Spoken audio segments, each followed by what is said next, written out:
UFC 153 or UFC Rio 3 goes down live exclusively on pay-per-view. We'll have live play-by-play coverage of the event tonight. We'll have the review show tonight.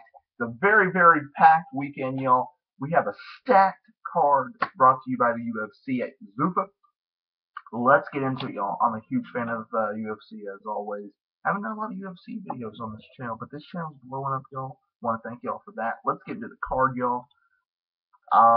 It goes down, of course, on pay-per-view tonight in Rio de Janeiro, Brazil, in the HBA Center.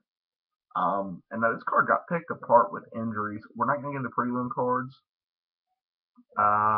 Noticeable names, at least on FX card, is Gabriel Gonzaga taking on Jeremo Dos Santos.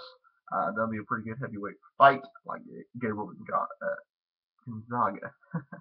Let's get into the main card. This main card is actually a pretty sick card, y'all. Think about it. Welterweight time. It's going to be Damian Maia taking on Rick Story. These guys are going to come out with fireworks, y'all. I like Rick Story. He brings a very good element to the fight game. Damian Maia is going to look to take this to the ground, and it should be a good back and forth action. Probably go to decision. If Damian Maia can get Rick Story to the ground, of course, he'll be in good shape there. Rick Story got to keep it standing. I'm going to go with Rick Story on this one. Light heavyweight champion, or light heavyweight time, Phil Davis taking on Wagner Pareto. I don't know who Pareto is. I don't have all my stats in front of me. But I'm going to go with Phil Davis just because he needs a win. I think he wants it more. Welterweight time, Eric Silva versus John Fitch. Now this has the possibility to be fight of the night, y'all. These guys are going to come out there, they're going to bang. They're going to bang some more, and then they're going to go home and get that check. These guys will bring fireworks. They will bring excitement to the octagon. I think this will be fight of the night. I'm actually going to go with Eric Silva. John Fitch, he's on a roll, but I think he's underestimating Eric Silva. Light heavyweight title. I keep saying that, y'all. Light heavyweight division. Glover Texar. He was supposed to fight Quentin Rampage Jackson, my favorite fighter, but he got injured, so he's going to take Fabio Maldonado. Yeah. All right. I've never seen Glover fight, but he knocks people out. That's what his MO is. And that was going to be a really good concept or a really good match with Quentin Rampage Jackson. Both guys like to bang, you know what I mean? So I think Glover will knock the crap out of Fabio. I think he'll knock him out probably first round because all of his fights he's finished with knockouts.